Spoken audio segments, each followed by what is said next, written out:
Assalamualaikum warahmatullahi wabarakatuh. Sahabat Villa, sahabat Tika New Channel dimanapun Anda berada. Kali ini saya akan membahas tentang bagaimana pentingnya membaca Al-Fatihah dengan benar. Tidak terasa ya, sudah mendekat bulan puasa. Semoga ilmunya hari ini bisa bermanfaat buat kita semua. Apalagi bulan puasa juga ini sudah dekat untuk bisa menambah kekhusyuan kita nanti dalam saat kita beribadah. Ya, teman-teman sekalian, kita langsung mulai pembahasan kita. Beberapa sering ada sesuatu yang kurang kalau kita membaca Al-Fatihah, khususnya di Indonesia, yang sering saya dengar dan juga saya sering amati. Langsung saja kita ta'awuz ya. Nanti kita amati beberapa hal yang kita akan amati. Ini biasanya di Indonesia itu kalau kita membaca Al-Fatihah ada beberapa. Nanti penjelasannya saya akan berikan penjelasannya di belakang. Ya, kita tahu terlebih dahulu ya. A'udzu billahi minasy syaithanir rajim. Bismillahirrahmanirrahim. Ini biasanya di Indonesia. Alhamdulillahi Rabbil Alamin. Ada kata ibuhan dan juga kalau kita lihat jadi pantul gitu dari surah Al-Fatihahnya. Nah, yang lebih soalnya teman-teman sahabat Villa, itu kita harus baca dengan tanpa ada ibuhan dan pantulan. Jadi kalau bisa udaranya ditahan. Alhamdulillahi Rabbil Alamin. Kayak gitu. Kemudian ini juga ada biasanya kalau dalam ayat kedua ini Ar-Rahmanir Rahim, ya, kayak gitu.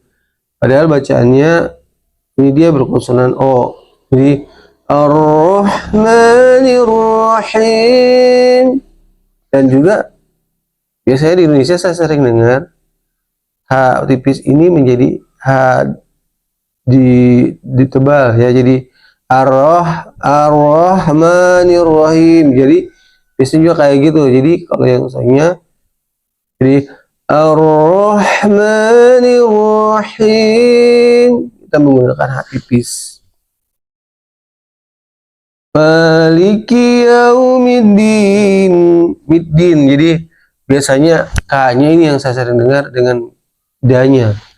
Maliki kayak kasar.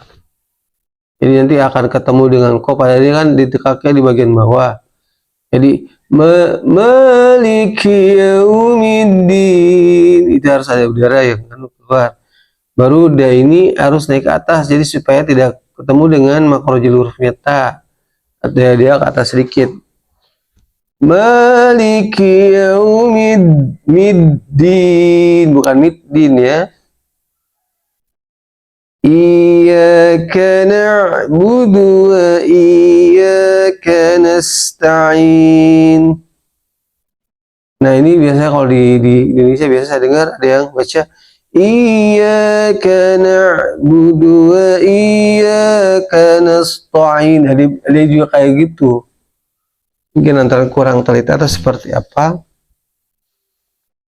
Nah, ini juga Ihdinas sirat, ada ihdinas sirat, jadi bukan saya, bukan makrojnya, jadi dia itu so, makrojul hurufnya di bagian bawah, jadi agak halus. Ihdinas siratal mustaqim. Ada juga saya dengar tokim, jadi taqim, jadi ada langsung ketekak dengan disambung. Jadi kita harus pandai-pandai melihat makrojul hurufnya, jangan sampai kita bertabrakan makrojul huruf gitu. Siratal ladzina an'amta 'alaihim. Nah, ini juga sering saya dengar di Indonesia itu jadi An'am, jadi bukan an'am tapi an'am. Alaihim ghairil maghdu. Ini yang sering juga maghdu, bukan maghdu ya, tapi kita di tenggorokan bagian luar. Ghairil maghdubi alaihim waladhdallin. Ya, ini biasa juga saya dengar di Indonesia itu jadi walat do gitu. Jadi jangan walat ya. Harus yang sayangnya itu waladhdallin, bibir apa, lidah di bagian samping. Ghairil maghdubi alaihim waladhdallin. Nah, ini juga ada lam tas ya, apa namanya, hukumatnya juga kurang diperindah gitu, karena ini kan ada tas di belakang, jadi harus dia sesuai dengan hukum tajwidnya.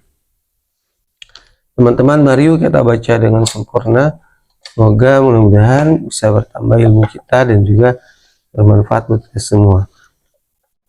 Dengarkan baik-baik ya, mudah-mudahan juga nanti akan di-share.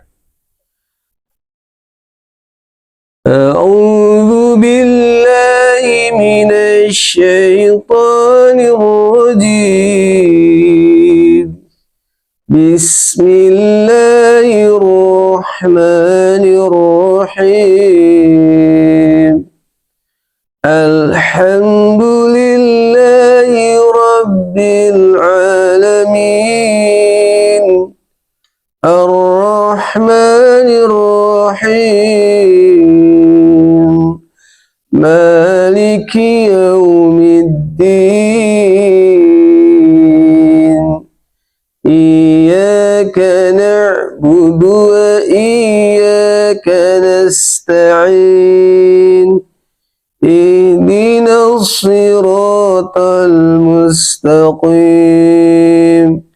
Siratal ladzina an'amta 'alaihim ghairil maghdubi 'alaihim waladdallin.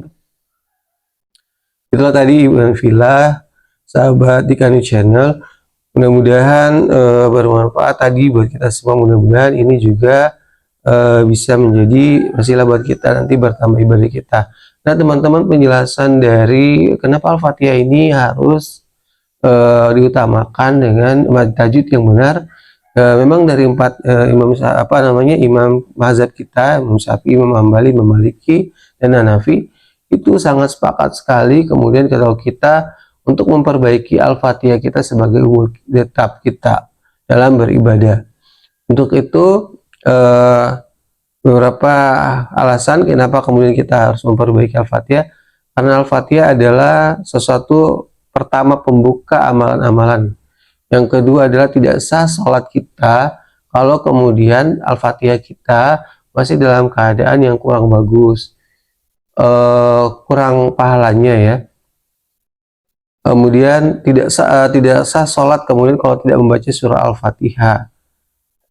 Nanti baca banyak lagi komen teman-teman semua ya yang mudah-mudahan ada masukan, dan jangan lupa share ilmu ini agar bisa bermanfaat buat kita semua.